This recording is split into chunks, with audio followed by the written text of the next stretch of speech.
J'ai entendu à la radio un expert affirmer que nous avions tendance à nous répéter à l'oral en moyenne 7 fois.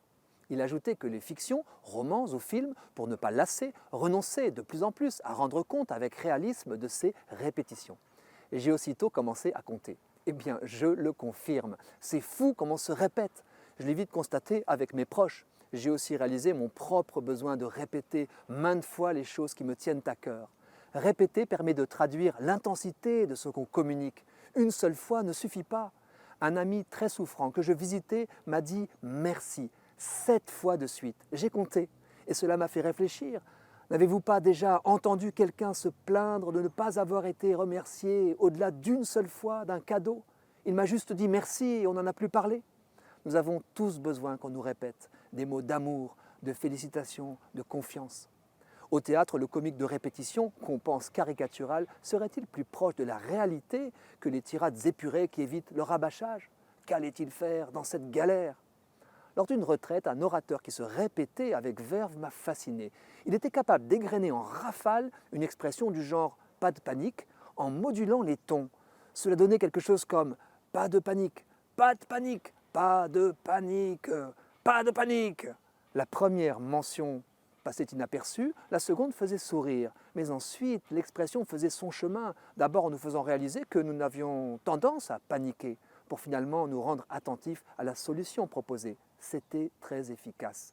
La répétition a mauvaise presse, pourtant chacun sait qu'on se répète pour apprendre. C'est même un jeu pour le petit enfant. Son cerveau est fait pour apprendre ainsi par répétition. C'est plus difficile à l'âge adulte. Heureusement, nous avons un autre atout pour retenir les associations d'idées. Mais il nous faut tout de même répéter. Napoléon Ier affirmait « La répétition est la plus forte des figures de rhétorique ». On le vérifie dans les débats. Par crainte de se répéter, nous omettons parfois de faire passer le message essentiel. Quand je parle du sujet délicat de l'euthanasie, j'essaie de répéter que je suis favorable à toutes les méthodes de lutte contre la douleur, à condition qu'elle n'ait pas l'intention de tuer. Quand je débat de bioéthique, j'essaie de louer les progrès de la médecine et de la recherche. Il faut le répéter, sans quoi on fait figure de cruel obscurantiste. Alors, action.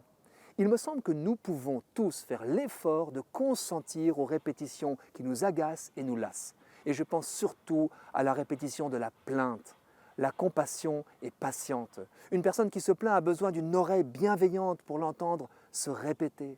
Tant qu'elle n'a pas vidé son trop-plein de peine, que ceci n'a pas été reconnu, elle est incapable de prendre du recul et d'accéder à ses ressources.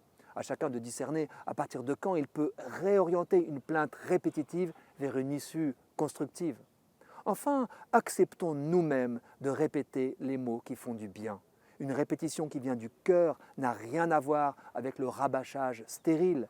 Elle est féconde, féconde, féconde.